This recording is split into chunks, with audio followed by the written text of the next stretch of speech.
right, race fans, talking a little fantasy football here. Both me and Kraus beating up on Bert a little bit, but Kraus getting the better of me, so that ain't very good. But here to talk a little racing.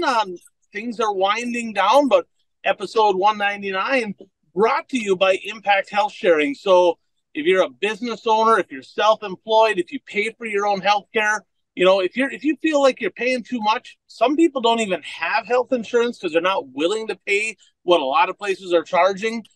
Shoot me a message, shoot me a text, 218-969-1380. Have a product called Impact Health Sharing that's been able to help save people thousands of dollars every year. It's been a very good product. So I'd be happy to get anybody some information on that.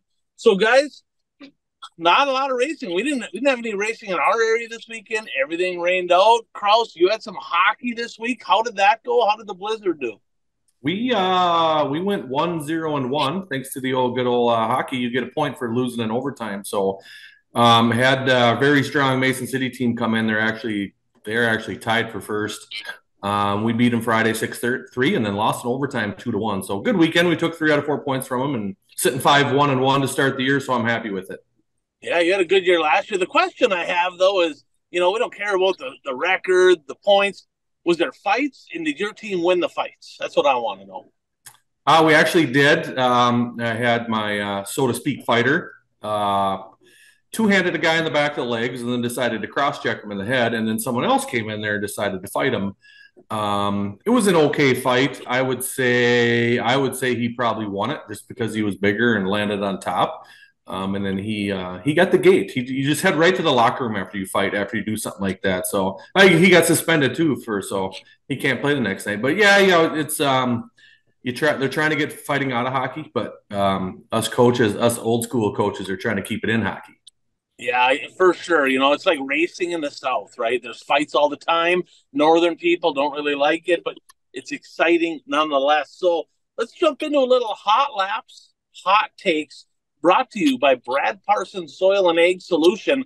So farmers, particularly in Minnesota, Western Minnesota, North Dakota, South Dakota, if you're looking, right, for a way to possibly increase yields, put more money in your pocket, have more profitability, I'd give Brad a call. He's got a lot of great products out there. They're proven. He's got all the data. He's getting some very good results. I'm not going to bore everybody with all the numbers, but they're pretty darn impressive. It's worth giving him a call when you're riding around in the combine out there, see what he has to say. Brad's number is 320-219-3542. For racers, by racers. That is Brad Parson, Soil and Egg Solutions. So you had a couple questions come in. I'll put this down as Menominee race fan. All right, a little bit of drama here.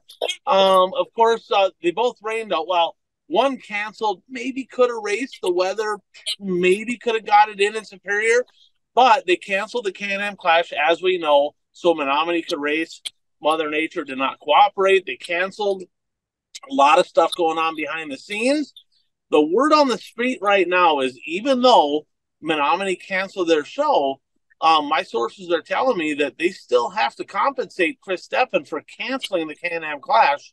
And I heard multiple different numbers. Let's just say there's a comma in the amount of money they had to pay him.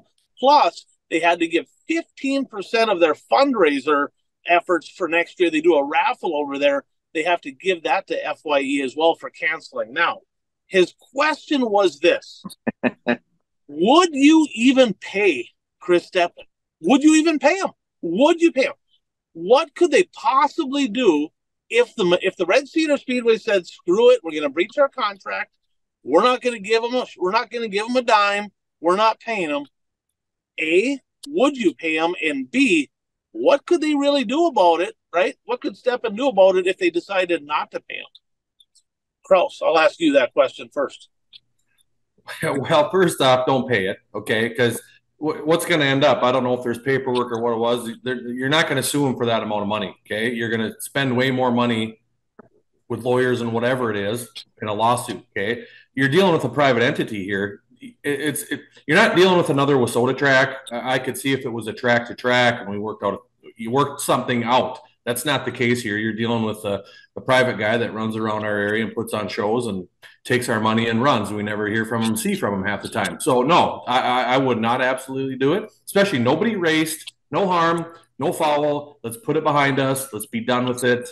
Let's just get over it. There's no need to drag this on. And at the end of the day, Chris is gonna, run a show over the top of one of their shows is probably what he's gonna do eventually down the road. Whoop-de-doo, big deal. Red Cedar, worry about yourself. Don't worry about that money. You need that money going into the off season. Let's move on and be done with it. Bert? Well, I mean, I pretty much concur with what Jeff said. I mean,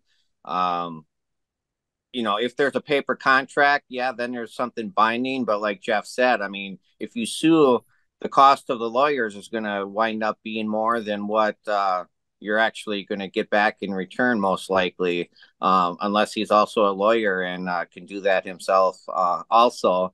And well, I mean, and especially the fundraiser thing. I mean, no way give him 15% from the fundraiser. I mean, it's a little bit ridiculous that was even involved in the first place. Yeah, I agree. And think about it this way. So he went on to write, I'm going to read this. He goes, let's say that Red Cedar decides not to pay, right? If they don't pay, Chris Steppen could decide, right, to sue for breach of contract. He has that right. He could do that. I get it, right? But what would WISSOTA do, right? If you have a guy out there that's promoting events, suing a member racetrack after basically extorting them, right, and kind of taking money out of their pocket with kind of a shady deal to begin with, could WISSOTA say, you know what, we just don't want nothing to do with this. We're not going to employ you anymore. You're not going to be an employee of WISSOTA. How would WISSOTA handle that? What would they feel about it if FYE decided to sue the Red Cedar Speedway for not paying? Do you think they'd do anything about it, or do you think that maybe they'd say, we got to go our separate ways? I don't think WISSOTA would even get involved. They brought back Chris to run the Challenge Series for whatever reason. So who knows what they're going to come up with. So I don't even think they should just stay out of it, let the tracks deal it. Flip side is though they should support Red Cedar. And obviously it was going to be a WISSOTA show at the Can-Am deal, but it'd be nice if the sanctioning body would sit back and support the track that was putting on the show, and then obviously, not paying that amount. Yeah, it'll be interesting to see what happens. We'll kind of, keep in the loop. I know, obviously, we know a lot of people from the Menominee area. Hopefully, cooler heads prevail. Hopefully, they actually do the right thing here. And like you said, just move on. Let's look forward to 2024. One more thing here, and Kraus, you were not on the show last week. You had other engagements. We ended up doing the show a couple days later. But the Mississippi Thunder Speedway, a lot of activity down there. And they decided one thing that I really like, and we talked about it on the show, I heard they're getting rid of the wall opening, getting into one, which is awesome. That is really, really good. They're listening to the drivers. It's a safety deal. But they decided, you know what? We're going to start another class. And they're going to start a class called Economods. Now, I'll be honest with you. When I first heard about this, I was like, are you shitting me? Right? Seriously, another freaking class? I mean, how many classes of cars do we need? I went back. I watched the Facebook Live there on the Mississippi Thunder Speedway Facebook page multiple times now, and it's kind of, I'm warming up to the idea. Their thought process is, the B mods started out as a class that was supposed to be an affordable open wheel class. I mean, you guys know there's $40,000 or higher B mods out there. That's not a starter class by any means. Their goal is to have a class where people can get into for less than $10,000 and actually race weekly. Kraus, your thoughts on this whole deal? Yeah, well, I know we had some discussions. I 100% get where they're coming from. Something 100% needs to be done with the cost. I completely get that. We do not need another class. As a spectator, as a fan, I do not want to show up and watch 3 mod classes in one night, especially when we're trying to get other fans involved and, so to speak, not racing fans involved. I think you confuse them. We got C mods, B mods, and A mods. What's going on here? You know what I mean? So I think that comes into play with it. that's a headache waiting to happen with that economod class. There's rules. Guys are going to push the rules. What engines to run. You know, coming up with paperwork for chassis. Well, if you're going to pull an old chassis out of the weeds and run it, you're not going to have nothing. Who knows even where it was made? Hopefully, you can still see the weld marks or if someone tagged it or whatever. So from that standpoint, I think that's going to be a little bit of a nightmare as far as policing the class. And it's a nightmare as a promoter doesn't need. But like I said, I completely get where they're coming from. We have to do something with the cost of engines, rolling chassis, all this good stuff. So I'm still, we'll see what happens. I'm still 50-50 on it, a little bit up in the air, and we'll see what happens. But where I'm at, I think a little bit more of a headache than I'd like to see and deal with. Yeah, it'll be interesting to see. They're pretty passionate about it.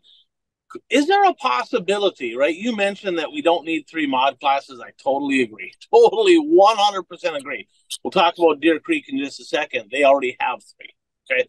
Now, with that said, if this class takes off and they have success over a couple, 2-3 year period of time, is it a possibility that they look at it and they're like, well, we don't really need 3 mod classes. Well, we have USRA A mods. We got the Econo mods. Could they possibly eliminate the Midwest or the B mod class down there and make that the B mod class? Is that a possibility of something that could happen? I definitely think so. You never know what can happen if these costs and tire costs and everything keeps going up. People are going to say, "Hey, I need a different option here. What am I going to do? Where am I going to go?" So I definitely think that could happen. Like I said, I've never. I just know where the B mod costs are at. I've never driven one. I've never raced one. I've never bought one, sold one, or whatever. I've been in the supers pretty much my whole career. I obviously had a street stock for a couple years too, and I know where those costs went with the street stocks because they were really starting to take off when I was in it there, and then I got out. So I could definitely see that happening in drivers saying, "Nope, let's just go to the Econo. I'm going to save, use tires, pump gas, save as much money as possible." So let's head a little west, right? The track closest to the west is a very successful track, the Deer Creek Speedway. Okay. So they share a lot of cars between the mods and all the different classes. They share cars between Mississippi Thunder and Deer Creek. Deer Creek right now, guys, they have USRA A mods, USRA B mods, and WISSOTA Midwest mods, and they get a full field. I think it's the USRA B mods. They actually got to the point where they had so many cars, they were running 2 features every night at the end of the year, right? So they got a massive surplus of cars. There's only one track south of the cities that has WISSOTA classes. All them tracks used to be WISSOTA, right? None of them are WISSOTA. The only class track down there that has a WISSOTA class is Deer Creek. They have WISSOTA Midwest mods. If this deal takes off at Mississippi Thunder and maybe Bob Tim and the crew of Queensland over at Deer Creek, maybe they're already talking. Could they possibly eliminate WISSOTA Midwest mods from Deer Creek, bring in Econo mods, and effectively get rid of all of the WISSOTA classes south of the Twin Cities? Yeah, I think it's a possibility. I mean, now, does I don't know where Deer Creek's at with vendors selling tires. Obviously, that's going to be an issue with Hoosier selling the. They have all USRA. They're on American Racers. So what about the WISSOTA Midwest mods down there? Obviously, are Hoosiers, correct? Yep. So if they eliminated those and just went to the Econo mods, problem solved. Right, problem solved that way. So who knows? It could happen. They got rid of the super stocks when Jeff Brower stopped racing, got his kids going. They ran the street stocks for the year, and they couldn't get the car count down there, so they dropped the street stocks too. But I know their Midwest mod numbers down there are very good. That is, and you haven't seen a lot of you. I think the USRA took some of them. That has gone down a little bit, but they still got a really good car count down there. So it's tough to drop a class that's getting a really good car count, and all of a sudden you're going to eliminate 20 to 30 cars. Where are they going to go? So it's going to be tough to say. I could see that happening, though, for sure. Bert, any thoughts on this? Well, this is the first that I've heard that Deer Creek has 3 mod classes. I mean, to me, that is crazy because, I mean, like Jeff brought up earlier, I mean, from a fan's perspective, they see a mod division come out. I mean, the diehards are going to know the difference, but the goal is to get more people to the track, and you ask people to invite people to the track to try to get them interested in racing.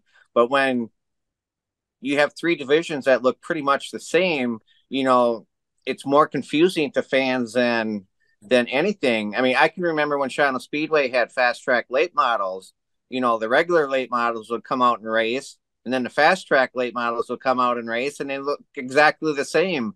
And the casuals like, why are there two different divisions? So when you have multiple classes that look basically the same, it can be very confusing to the casual fan, and makes it more difficult for them possibly to get interested in racing. Yeah, and I literally felt the same way. Then all of a sudden I look at their crowds, I look at their car counts. I'm like, I mean, they're getting like 150 cars a night down there. There ain't another track around that's getting that much. So, I'm looking at it going, boy, it's totally different. I wouldn't probably do it that way, but I don't know, man. Whatever they're doing is working. I mean, that is modified country down there, big time. And it's so it'll be interesting to see. But man, Well, Wasota, I'm a little bit nervous, right? Because I mean, Wasota's kind of imploding a little bit. That could be another nail in the coffin. I guess time will tell. and like I said last week, I mean, I think the success of this division is gonna be dependent on how many drivers they get to build cars for this division.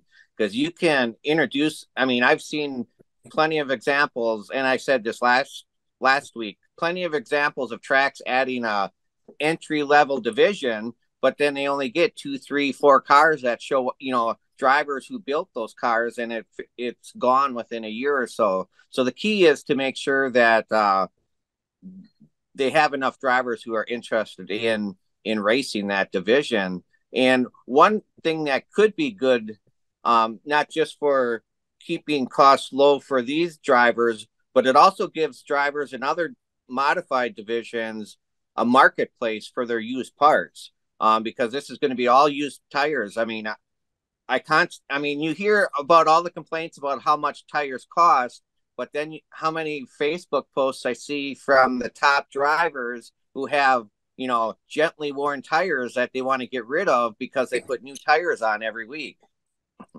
Yeah, that tire deal affects the people with less deep pockets. So people with deep pockets doesn't really affect them as much. And hey, more power to them, right? But the people that are kind of struggling, shoestring budgets out there, that's the ones that are really getting hurt. And I talked to Scott Duvall. He trucks as well. Actually, he ran the racetrack. He actually owned it for a while. The one in Abbotsford, Wisconsin, was Monster Hall Spring Lake Speedway.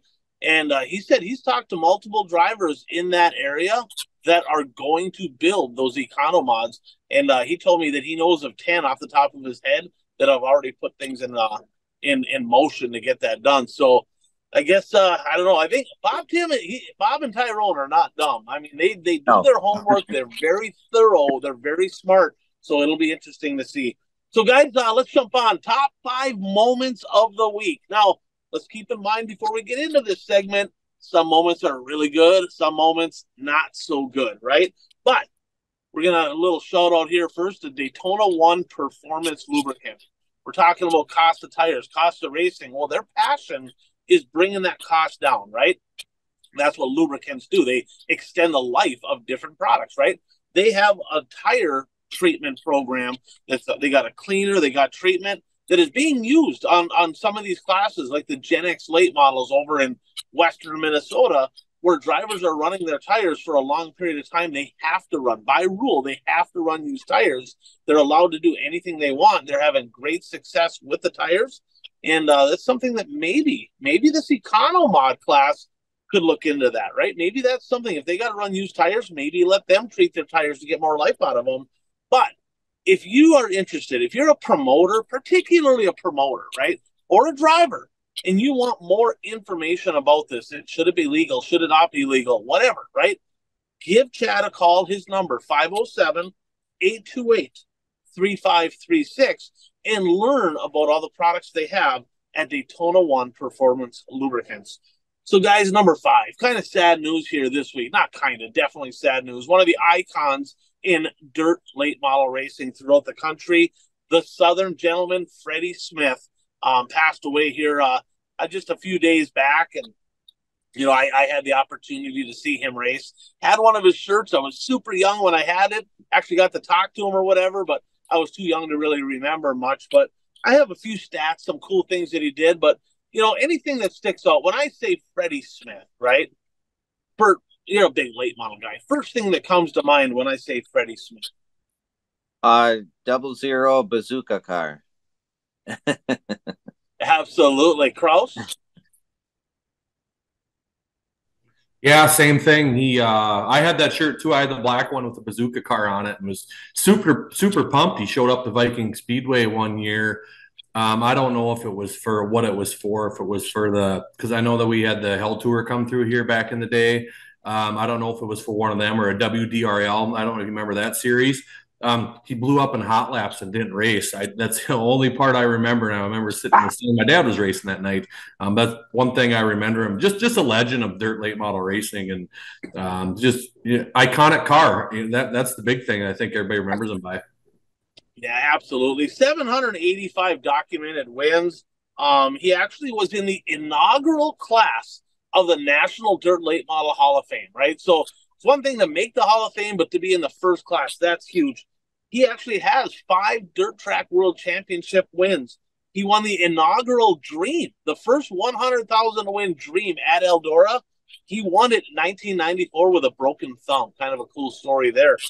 He won the inaugural Topless. He 2-time winner of the Show Me, and his last win came July 11th, 2008 at the North Alabama Speedway with the Lucas Oil Dirt Late Model Series. So tough loss for the racing community, one of the big icons in dirt late model racing. And Bert, I know you might have another thought. Well, I was just going to say, I mean, we're all familiar with his blue and orange bazooka car. What non-racing sponsor did he have on his car at one time? Non-racing sponsor?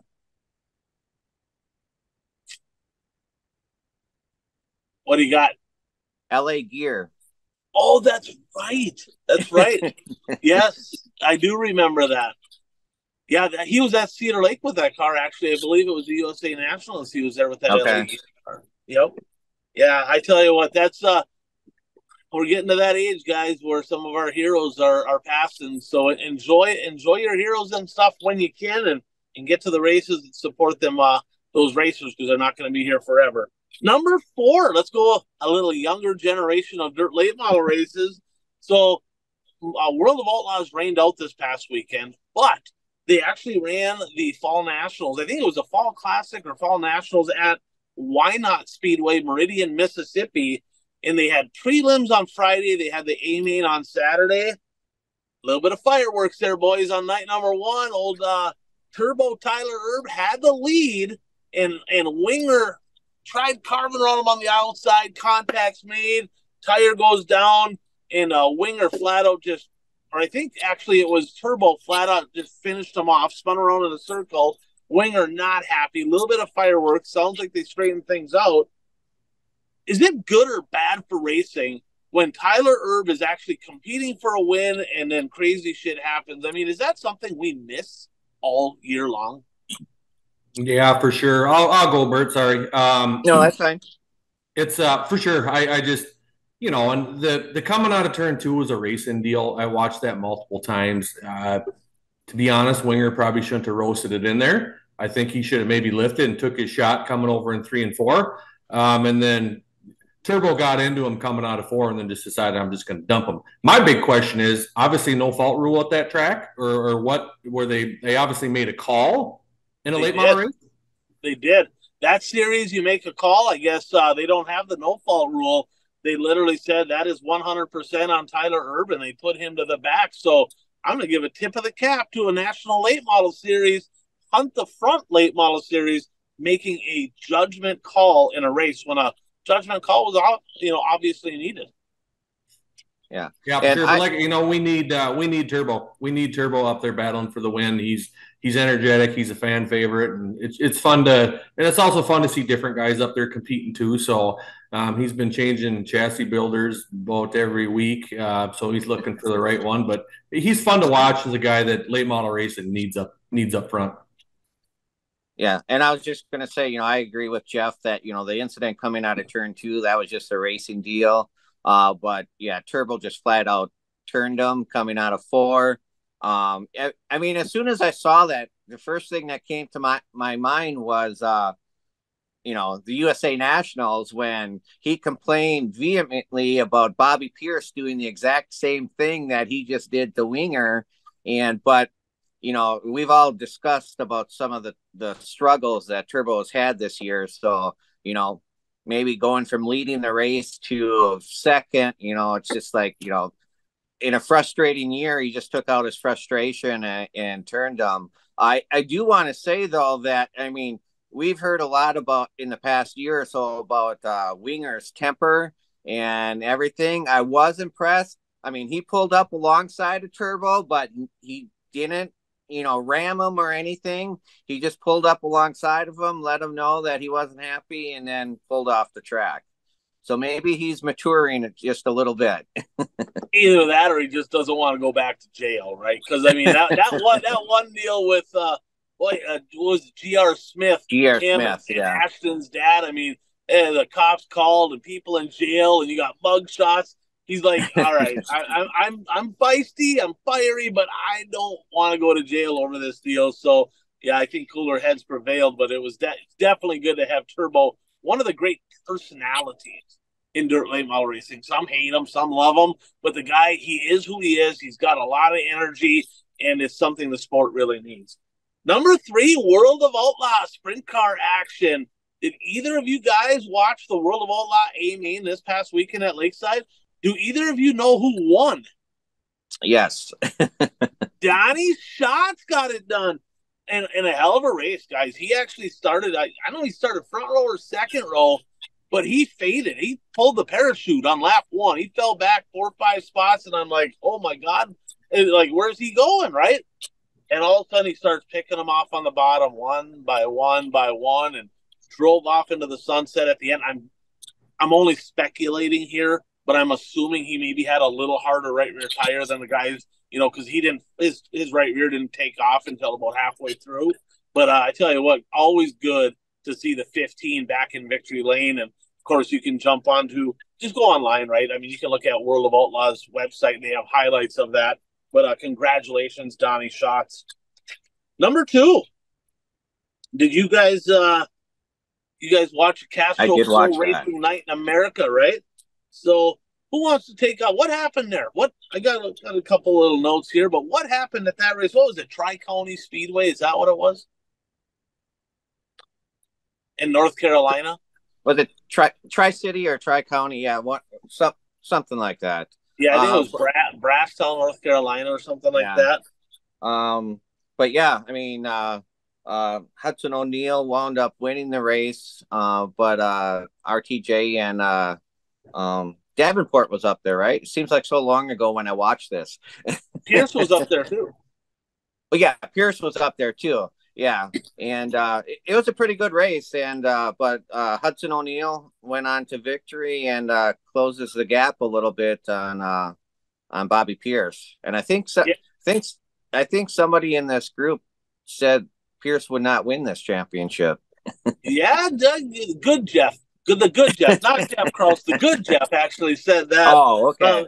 Yeah, Tar Heel 53 it was at Tri-County, and the point lead is down to 9 points. Bobby Pierce holding on to a slim margin over Hudson O'Neal, and all they have left is the Peach State Classic at Sonoy at the end of the year. Now, they have a prelim night and the A-Main night. I don't know if the prelim night's a point night. I'm not sure how that works, but 9 points is the difference.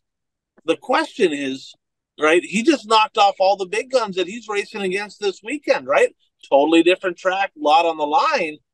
Did that give Hudson O'Neal a little bit of momentum coming into Eldora? Yeah, absolutely. It's anytime you're winning this time of year and then beating everybody. That's the flip side. He beat everybody too. It wasn't, Winger and Turbo duking it out over there against nobody. Nothing against them, but that is what it is. So coming into the biggest weekend, tons of money on the line. I think he won there last time at Eldora, so I think it's always good going into your biggest race with a win under your belt and the confidence. Absolutely. So number one, I guess, storyline, moment of the week, lots of moments here. But the USMTS made their inaugural visit to the Arrowhead Speedway in Oklahoma, just a few short miles down the road from old Jason Hughes' shop. Maybe sounds like it's less than 10 minutes away. Guys, Jason Hughes, I mean, multiple-time USMTS champion, hadn't won a USMTS feature since 2017. Guys, he's been fast all year long. He's second in points right now. I'm like, I thought for sure he's had wins since then. Doubles up. He won night number 1. He won night number 3, the big paying night, 20 grand to win. Night 2 goes to Rodney Sanders. There's a kid from Minnesota that was pretty sporty over the weekend as well, old Jake Tim, with a trifecta of runner-up finishes. Guys, your thoughts on the USMTS action this past weekend? Yeah, it wasn't too bad of a deal. Thought you were going to talk about my other Minnesota boy pulling off the podium there. Jeremy Nelson getting his first podium. He's been running that series now. He's from Alexandria, Minnesota, lives in Alexandria, Minnesota. Obviously, I know his dad, Kurt, and Integrity Title, big sponsors on that car. So it was cool to see him. And tell you the truth, he was putting a lot of pressure on Mr. Sanders there, rolling the bottom. And then Jake, Tim kind of stuck by him. But that was a 3-car race. They pulled away from the rest of the field. Thought that was a very good race. I didn't see the other two. I saw that one, so it was cool to see a local boy, Wausoda guy who grew up in this area. His dad was a longtime crew member for Jeff Wildung. Everybody knows Jeff Wildung. So good to see Jeremy Nelson get a podium, and I thought that was a really good race. And obviously, always cool to see Jason Hughes. His kid looked like he was doing pretty good, and I don't know if he spun out there in that one or faded there a little bit, but always good to see Jason Hughes in victory lane too. Yeah, absolutely. And, you talk about, I segue that in. I'm like, you're the Alexandria guy. You better give this dude some love. I was glad that you did. His first podium in USMTS action. He's had some really good runs, just fell a little bit short of the podium. Of course, JMR chassis built right in Minnesota. Jay McDonald, a lot of success in Wausoda racing. Of course, Shane Sabraski winning the Wausoda national title in a JMR car. So good to see Jeremy Nelson running good. Rodney Sanders, guys, kind of quiet, right? The last couple of years, he's Rodney Sanders. He's always good, but he's 2 shows away from $100,000 payday. He has a pretty significant lead there on Jason Hughes. So I don't know. Do we call Rodney Sanders kind of can we call him a Minnesota guy kind of by default? I mean, he's married to Morgan McMahon. I mean, he's kind of a Minnesota guy. Can we claim him yet, Kraus? What do you think? Well, I don't know. He's still got Happy Texas behind his name, but I know he's up here. But it just seems like he's a local guy. You know what I mean? He's always ran up here. He's always been up to this area. Everybody knows him. So yeah, maybe we'll just say, hey, I think Minnesota is more of a racing community, a racing state anyway than Texas is. So yeah, like I said, it just kind of always seems like he's always been from up this way.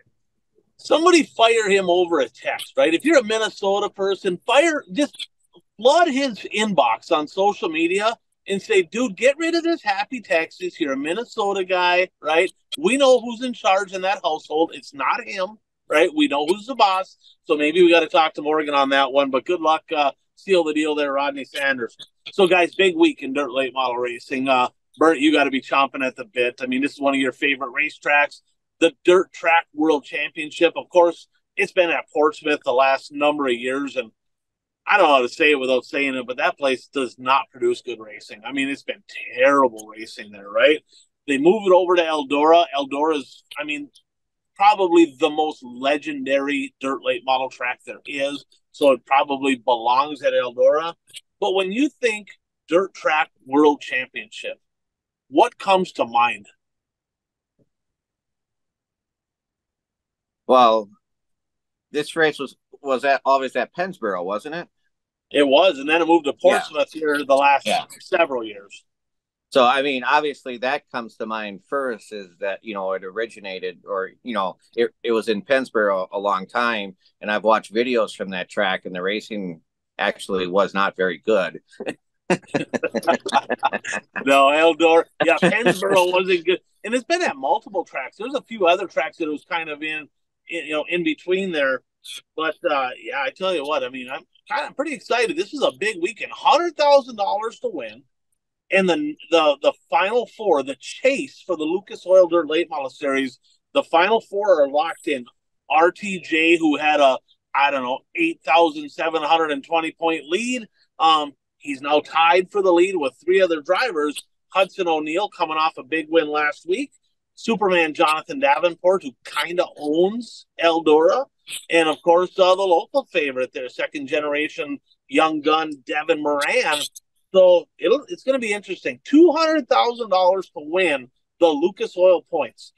Fourth place, though, they still get $100,000. It's still $100,000 for fourth. So they ain't going to walk out of there without a pretty hefty payday. But out of them four drivers, we talked about this before, coming into this week, money's on the line, gun to your head.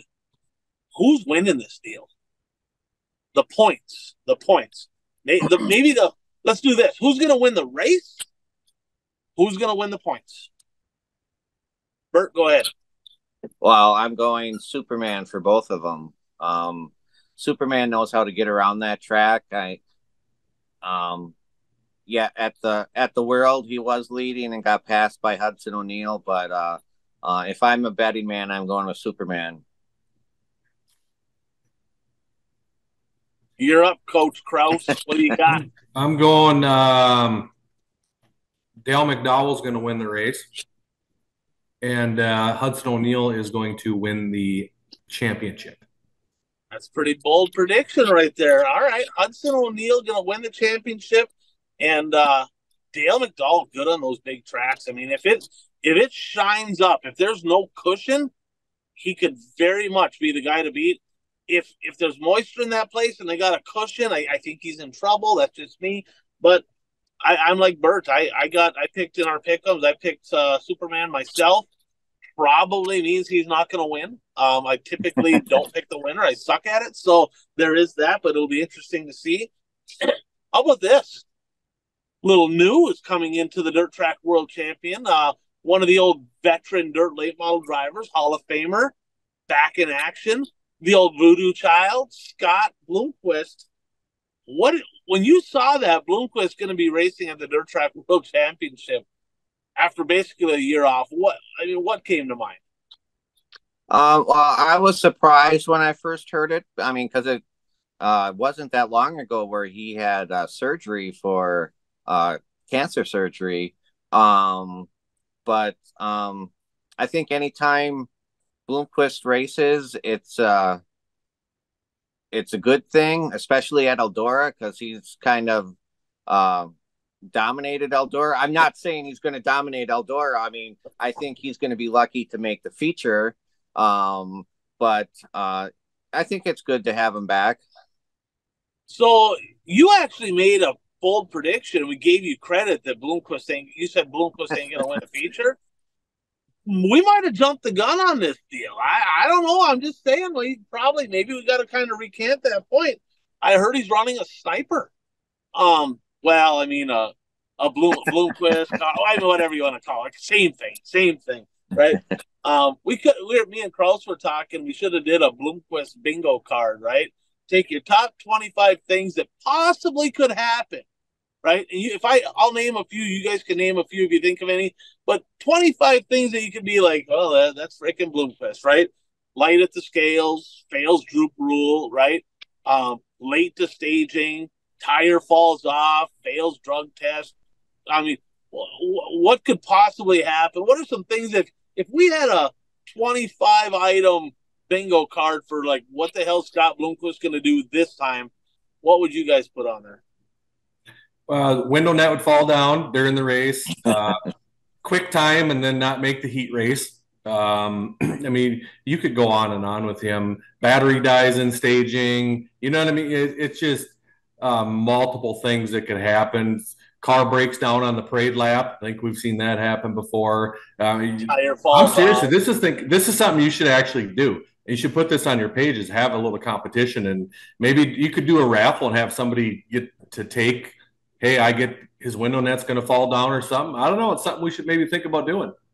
We might have to get on that. So maybe we'll put our heads together here tonight, and you guys can text over a list. I'll text a list, and then yeah, we can maybe do a little something, have a little fun, and maybe give away some apparel or something. That'd be kind of cool.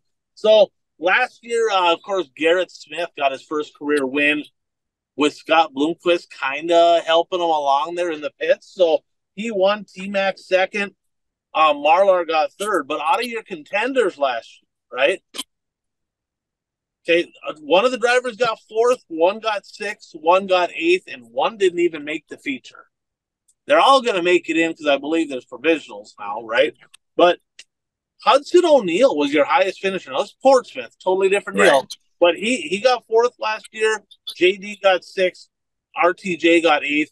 Devin Moran didn't even make the show. Now remember, last year he didn't follow points. He kind of picked and choose. So it'll be absolutely interesting. That's going to be on Flow here this weekend. A lot of money on the line, and we'll see what happens. So let's take a look ahead to the final 2023 local race, right? There's Wissota season's done. The Dirt King season's done. Eastern Wisconsin is done, right? Tri-State Late Models is done. All of that's done. But Zuli's Race Engines is going to bring us a little info here. We got Zuli's Race Engines. This time of year, right? Season's coming down to the wire. One last show. People are already looking ahead to 2024. How do I make my program better? How do I contend for more wins? How do I contend for more championships? You need a good, dependable, fast mill underneath your hood. And who does that? Zuli's Race Engines. If you can't beat them, join them. Check them out on Facebook, Zuli's Race Engines. So the top list here, guys, at Ogilvie. 2022 winners. Clayton Wegman, he won it last year. If you remember, right, he had the throwback 96, the old J. McDonald body on for his father-in-law. Shane Sabraski in the Supers. Swearingen, David Swearingen in the Midwest Mods. Hunter Van Gilder from Wisconsin won the Streets. Bob Holtquist, Dustin's dad, he won in the Mod 4s. And last year they had micro sprints. The 16-year-old Mason Seibert won in the micro sprints. Guys, this year they changed it up a little bit. They got late models there. I don't think they've ever had late models at the top list, have they? I don't think so. So you got late models, modified supers, Midwest Mod Streets, Mod 4s, and Hornets now instead of the micros. Weather looks good. Catch the action live on Dirt Race Central if you can't get to the track. Last hurrah. Is there any bold predictions, that you maybe aren't making later in the show that you're like, hey, this is something to watch for this weekend at Ogilvie?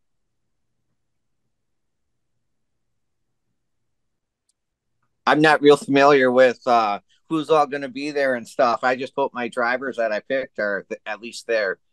Yeah, it's basically the Wissota guys that are just, they're not quite ready to call it a day yet. You know, that they're like looking at their tire pile going, well, shit, I guess I have a couple tires that are pretty good. You know, I don't think anybody's necessarily putting on new rubber for this deal. I wouldn't think. But, yeah, it'll be interesting. The weather looks good, though. Last weekend rained out, right? So the weather is in their favor as of today when I looked. It's supposed to be around 60. But it'll be interesting to see what happens. I know a lot of people are like, I'm kind of already ready for next year. So it's a lot of racing. We get into the middle of October, they're still racing. I hope they have a good show. It's a standalone deal for Ogilvie. Another thing, let's jump into a little who's hot, who's not. Just a quick little segment here brought to you by our friends at Fastlane Motorsports and Powder Coating. Home of the Galloper chassis, proud sponsor of the #1 traveling series in Wissota Racing, the Northland Superstock Series. They do custom powder coating, sandblasting, fabricating. They're a parts vendor at many different racetracks. Check them out online. It's Fastlane Motorsports and Powder Coating, Ashland, Wisconsin. Guys, who's hot? Bert, if one or two people, just off the top of your head. I'll go with Jake Kim. He didn't get any victories over the past weekend, but he was on the podium all three races. And he won a big race prior to that. So I'll go with Jake Tim for on the hot list. Kraus, you got anybody that sticks out? Like, man, they're just rolling. No, nothing too crazy. Just obviously you got to take Jason Hughes winning 2 out of 3 down there. That's pretty hot, especially with the cars that were down there. Just your normal, your Hudson O'Neal, Donnie Schatz. Those guys are hot the right time of the year with some things. So just kind of those guys right now.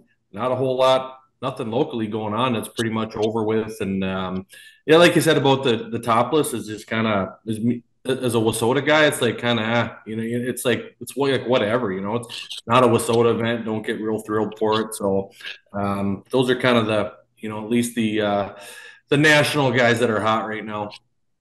Yeah, and I mean Jake Tim was kind of the one that came to mind for me, but I mean I gotta go with Huddy, right? I mean he's fresh off a win, he's got some momentum. Remember the last big race at Eldora, he parked in victory lane at the World 100. Right? So between winning the last big race there, the World 100, and winning the last race that they competed in, Hudson O'Neal's got to be feeling pretty sporty right now coming into the Dirt Track World Championship. $300,000 goes in his pocket, maybe Mark Richards' pocket if they win this Saturday night. Who's not? I'm going to take a different approach to this and just say Mother Nature. I mean, what are the odds of the Mater race getting rained out 3 different times, and then throw on top of that Punky gets rained out? Not a good year for those specials at Red Cedar Speedway. 100%. Coach Kraus, who's not? Sheldon Hodenchild. He's so spotty, and he got fast when he was up this way. His last win was August 31st. And other than that, no podiums, 16th, 17th, 8th, 6th, 7th, 9th, DNFs. He won in Skagit, and I thought was good. Obviously good at River Cities. He had that 1-1 here. And then other than that, just hasn't been, I haven't been watching them as much lately, and I know track conditions are big with him. The one in Skagit was a rodeo up, and he just dusted everybody. And then, he needs a cushion and a little grip. So, it's another one of those guys, kind of like a turbo that we need to see up front. He's exciting. He's fun to watch, and he's got the NOS car. Everybody knows who he is. He's got the name. So, don't know what's been going on there, but we definitely need him back up front. Yeah, it's very interesting because the last couple of years he contended for a lot of wins. He was in the conversation a lot, and just not his year this year. So I'm going to go Dan Ebert in the USMTS scene. I mean, he ain't been terrible, but he's just not. Beginning of the year, he started out pretty darn good. He got a couple wins fairly early. I'm like, and I even made a bold prediction. He's going to win at least 5, and he won 2, and that's it. And, he's kind of been hot and cold and good and bad. And Dan Ebert heading down. I believe he's going to head down. I'm not positive, but I believe he's going to head down to Vado and one more weekend. So it'd be nice to see a local guy from Minnesota make some noise here when he does race with the big boys here this weekend. So let's jump into our weekly pick'ems segment here, right? Brought to you by buyraceshirts.com. If you need hats, hoodies, t-shirts, any kind of apparel for your race team, your racetrack, your racing series, your business, your club, whatever it may be, why not go to somebody that's part of the racing community? For racers, by racers, that's buyraceshirts.com. So last week's movers and shakers in our pick'ems, Big Bad Brad, 6 points to the good. Mike had 4. Kent had 3, and all of the rest of us had 2. So Brad, the big mover and shaker, kind of making some noise. Current standings, he's clawing away. Curtis at 210. Bert, you're at 202 in striking distance. Brad's only 4 points behind you, though, at 198. He's there. Dan at 193. Mike at 185. Kent at 182. And then you had a couple shitters here. The old 71A almost lap traffic here at 170. And the good Jeff well, not so good at pick'ems, incidentally, at 137, getting his tail whooped. And Carl he conceded. He said, now here's the deal. He said he's not making any more picks the rest of the year. I do have his number. I didn't write it down. He's still quite a bit ahead of Jeff, right? So we're halfway through October. Bert, I'm just going to ask you right now. I don't know exactly what number he's at, but will Jeff surpass the amount of points that his brother has when we pick our last race at Gateway, or is Carl going to have bragging rights that he's like, shit, I quit making picks in the middle of October, still beat you? What do you think? That's probably what will happen. the good Jeff, not so good at pick'ems. This week, of course, we're going to pick the Dirt Track World Championship. Also, we're going to pick the mods, UMP Modifieds on Friday night. World of Outlaw Sprints at Devil's Bowl. Topless, we're going to pick Lates Mods, Supers, Midwest Mods, and Streets. The Keystone Cup. Guys, $23,000 to win. Bedford, Pennsylvania. Super late mods. You realize Pennsylvania is next to Ohio, right? They are neighboring states. Is this kind of a donkey award deal? Why the hell would you schedule that race on the same week as the Dirt Track World Championships at Eldora? Is that the dumbest thing ever? What are your thoughts on that? Well, this is racing. We've seen a lot of dumb things happen in racing. So I guess it's not shocking that things were scheduled the way they were. Yeah, that's a good point. And then USRA Modifieds, we're picking down at Votto. I believe it's $20,000 to win down there for them guys this weekend. So the last lap brought to you by Dirt Track Supply, Watertown, South Dakota, home of the Aero Chassis. They supply parts to a lot of different racetracks, Western Minnesota, South Dakota. If you need tires, safety equipment, parts, fabricating, new body on your car, whatever it may be, Ron and Trevor Anderson over at Dirt Track Supply, stand-up people. They're passionate about dirt track racing.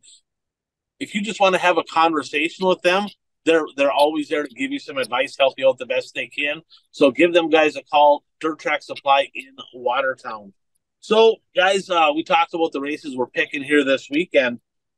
Kind of not a little bit more somber news, right? In dirt racing action, the birthplace of the World of Outlaws Sprint Car Series, the Devil's Bowl Speedway, Mesquite, Texas, getting laid to rest. Sounds like this is going to be the final show, and I don't know if this is true or not. I saw it online, so who knows, right? But did FedEx buy that place for $16 million? Is that legit? Is that really what happened? I mean, I know they sold it to somebody, but my goodness, I mean, it is absolutely unfortunate. That's a very iconic track. They have that deal that what is it, the Lone Star 500? I think that Hot Carl goes to down there. That's at Devil's Bowl Speedway as well. But we see this, right? It's just part of life. Things come to an end. Wow. Guys, your thoughts when a track like this closes down? I was just going to say we're seeing this way too often over the last few years. It seems like it's not just the average track now that's closing. I mean, there's some nationally recognized tracks that just unfortunately the property that they're on is just too valuable for them to be a racetrack that other people are willing to pay big bucks for the property so they can build in that area. Yeah, that's a huge bummer to me. I mean, something like this, I mean, nobody likes to see a racetrack close. And I mean, we saw videos of people up at Rockford here a couple of weeks ago, literally emotional when the track was closing down. I mean, I think back, I haven't really gone weekly to the Hibbing Raceway for a few years, but I mean, I went there my whole life. No different than Jeff Krause going to Viking Speedway his whole entire life. Or Bert, you going to Shawano. I mean, you see one of those places that's been part of your entire life kind of closing the doors. Man, I mean, my daughter Whitney and all my buddies, right, Jim and all them guys, we used to go to the Country Kitchen in Proctor. It's not even a racetrack. That place closed down. I'm like, screw it. I didn't want to race anymore, right? So, I mean, it's things that are part of your childhood, when they close down, it's definitely a tough deal. So kind of a bummer. Johnny Broken, guys, jumping into a late model. I had a little interview here a couple weeks back. Going to be driving for Pat Capella, part of the KME team up in northern Minnesota, jumping into a Dominator chassis built by Rusty Schlenk.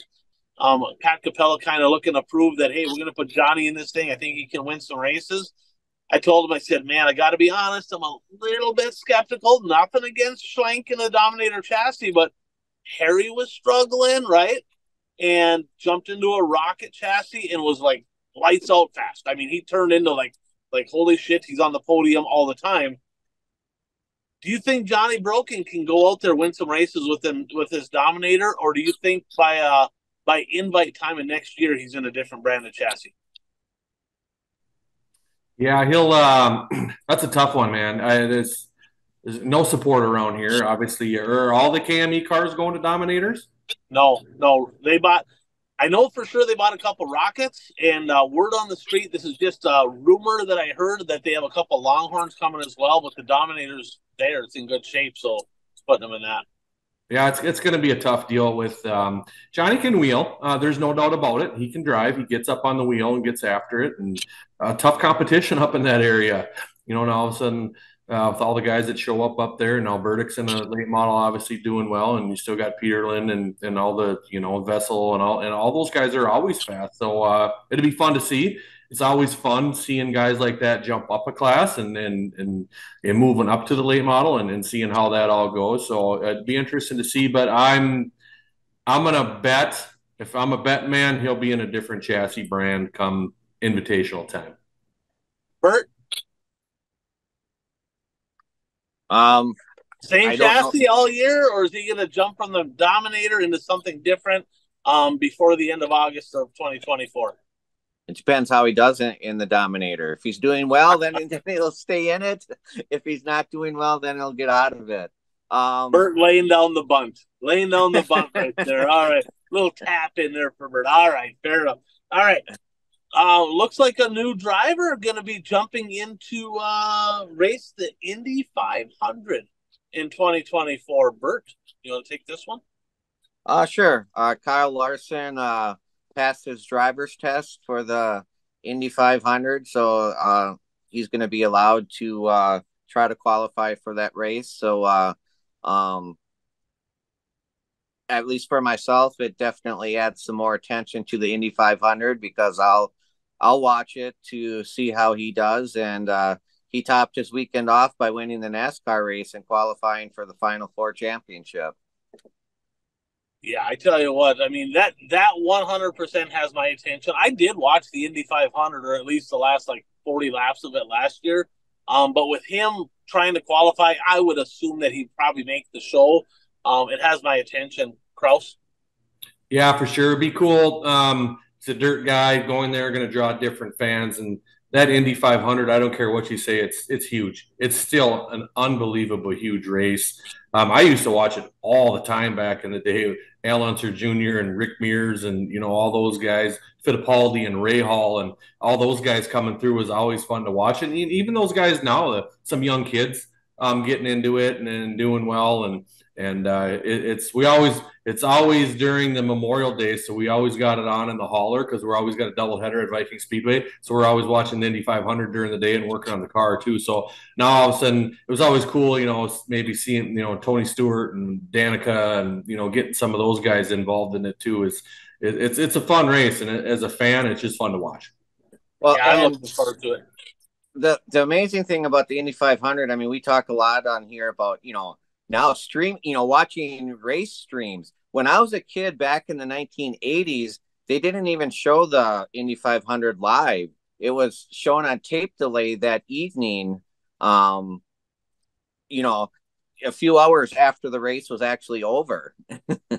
Well, I did not know that. And of course, there was no social media back then, right? Right. So you didn't have everybody and their brother posting on Facebook who won, because that wasn't even a thing. So, you know, they could never get away with anything like that. Oh, no.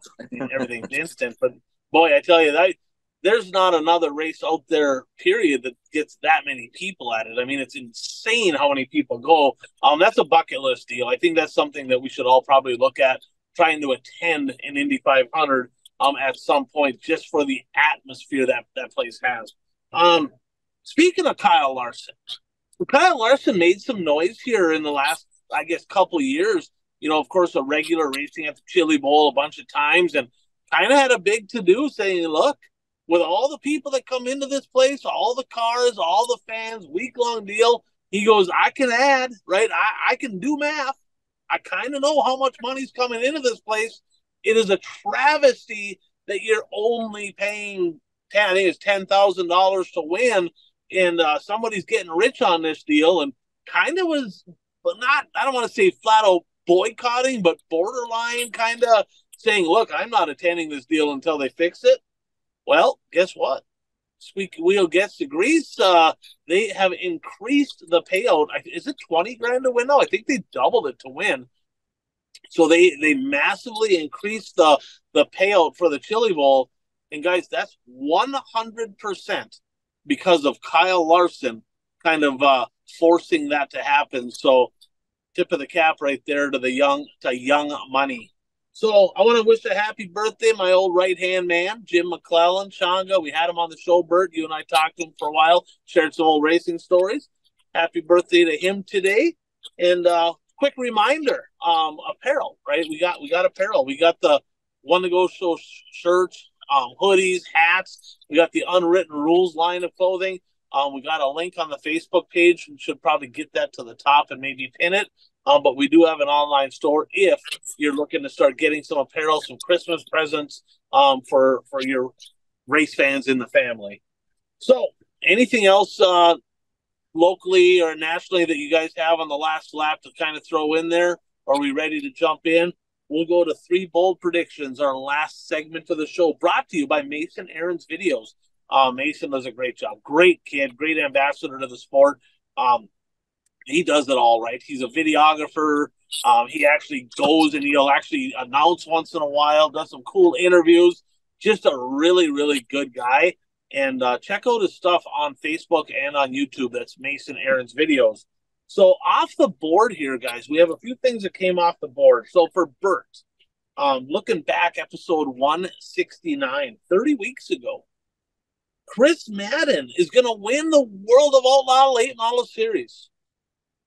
Well, that is clinched now by Bobby Pierce, so that's not happening. Episode 174, AJ Demo will race at least 25 shows in the late model this year. Mother Nature did not help, but I think he was just shy of 20. And then episode 198, last week you said Jake Tim was going to win a pair of shows this weekend. Well, that's a kind of a bad beat. He got 3 seconds. It don't get much closer. But that did not happen. So I look back all the way back to episode 154. I said in 2023, this was at the end of last year, 2023, I said there would be a Wisconsin late model driver that's going to finish in the top 3 in the WISSOTA late model national standings. Pat Doer's win in Ogilvie on the final night at the Fall Classic jumped him over my buddy Kevin Burdick for 3rd. I get the point on that one. Got to be honest, I like Pat Doer, but I would have rather seen Burdick at 3rd. He's my boy. Episode 159, I said Dan Ebert was going to win at least 5 USMTS races this year. He won 2, ran well at quite a few, but did not win 5, and they only got 2 left. Episode 165, I said Jim Chisholm was going to win at least 5. He also has 2. And there's only 2 races left. They both won some USRA, and I know Ebert won some WISSOTA stuff. I also said this past week Ashton Winger would be on the podium Saturday night. But I said it would be at Sonoy in the World of Outlaw race, and they did not race. He did win at Why Not, but that don't count for absolutely nothing. Good Jeff here said Ryan Timms would finish on the podium at Lakeside. I don't think he made the show. So that one definitely didn't count. So our standings right now, I have 47 correct, 70 incorrect, 40.2 average. Bert has 46 correct, 74 incorrect with a 38.3. And Coach Kraus and the viewers, 12 correct, 46 incorrect, 21.1. And after Gateway, all this stuff is going to end at Gateway. Then we'll start our new season. We'll have to give Kraus his own category here to kind of compete against his head-to-head and not tie him in with the viewers. So we'll make 3 laps around the track here. I do have some questions from one of our viewers here. I got questions. We all have bold predictions. We each make 3, and they got to be something that either is going to happen, not going to happen, not really an opinion-based deal. So, Bert, why don't you go first? We'll go Bert, Kraus, then I got Good Jeff, and then I have myself. So, Bert, what's your first prediction of the week? Well, I do have to say that my percentage has gone down, I think, ever since Kraus joined the show, because he always yells at us for not making bold predictions, and I'm trying to get bolder predictions, and my average has gone down since then. I got to take that's a good job. It's an assist to Kraus right there. Him and he's my boy. He's kind of like trying to make sure that you don't win this. All right. Before I do my prediction, I just thought of another bingo thing for Scott Bloomquist. Smash your car in hot laps and then not race the rest of the weekend. that could happen too, for sure. For sure. Don't forget them. Write them down. We'll have to make a list here. I was at that race when that happened, and that's when the rule was you couldn't race a backup car. So he was done for the weekend. Right. In his first session of hot laps. Oh boy. Okay. My bold prediction, and I should get some bonus points if this actually happens. So the Voodoo Child, Scott Bloomquist, will qualify for the feature and then get stuck by the gate because officials will not let him cross the track because he did not make it to the gate in time. Wow, it was haterade. Drinking some haterade today. So Scott Bloomquist haterade. All right. Yeah. So that's a parlay. So he will make the feature, but he ain't going to get to race it because he's going to be late to staging. Gates are going to be shut, and he's going to be SOL. Wow. Now, is that bold? Is that bold? That is definitely bold. That is bold. Yep. Coach? That is bold, Bert, and I don't know if myself or the viewers and myself are above 20%, Bert. We were down in like the teens. So we're making some strides here, catching you guys. So it's been a strategy on my part. See, it's all about winning, Bert. Nothing else matters. You got to win. So we are going Donnie Schatz is getting 2 podiums this weekend at the where are they? Devils something there? Devils Bowl. Yep. Devils Bowl. So it looks like they a little added purse. I was just reading on there, 12,000 to win on Friday, and then 20 some thousand to win. They threw up some extra money in on Saturday. So cool deal down there for the World Outlaws running for some extra money. And Donnie Schatz with 2 podiums. There you go. So Good Jeff here. So you guys can decide if he gets to count this. I mean, he's not here to enhance it. But he actually had Scott Bloomquist will qualify for the A main at the Dirt Track World Championship. It's kind of is it? I should have maybe had him go first, but probably going to not be able to count that because it's like a little bit less than what Bert's doing, or what? What do you think? Well, no, Scott Bloomquist, one of the greatest late model drivers of all time, and I don't care when he's racing, where he's racing, and what he's racing, just to make the show. I mean, come on, it's like saying Ryan Aho is going to make the show at the Hibbing Invitational back in the Superstock days. I mean, come on. I didn't make the show in the B mod. Of course, I only made 2 laps in hot laps. So I don't know. I mean, it's part of your team, Kraus. It's coach and the viewers. I mean, do you want this little bit of a lay down bunt here? Is it going to count? Do you want to up your ante there if he gets it right? No, we'll take it. It's good. It needs to count. Yeah, we'll counter in there. I got to be honest with you. I mean, I'm thinking there's going to be a pretty good car count. I do not see him making the show, but that's just me. My first one is so you got the topless going on here this weekend at Ogilvie. At least 3 of the features will be won by 2023, with SOTA national champions? I don't even know who's going to go, to be honest with you. So we'll see what happens there. Off the record, I would say Sobraski wins one, Vogel wins one, and TPO maybe in the late model, but we'll see what happens. All right, Bert, your next one. I'll stay at Eldora, and for the modifieds, two of the drivers who finish on the podium will also be racing late models over the weekend. Oh, okay. So two of the mod drivers on the podium Friday will be doing double duty over the weekend. Yeah. Okay. Coach? We're going. We gotta spice up this topless deal. Ogilvy, there will be a fist fight at Ogilvy this weekend at the Topless Nationals. Driver, fans, corner guy, flagman, pit crew guys, concession workers. Someone's getting in a fist fight at Ogilvy this weekend at the Topless Nationals. And if that happens, someone get that shit on camera phone and send it on over. We want to see it. All right. Good Jeff here says Big Bad Brad is going to dethrone Burt Lehman and win the Pick'ems contest for this year. My second pick is USRA Mods down in Vado.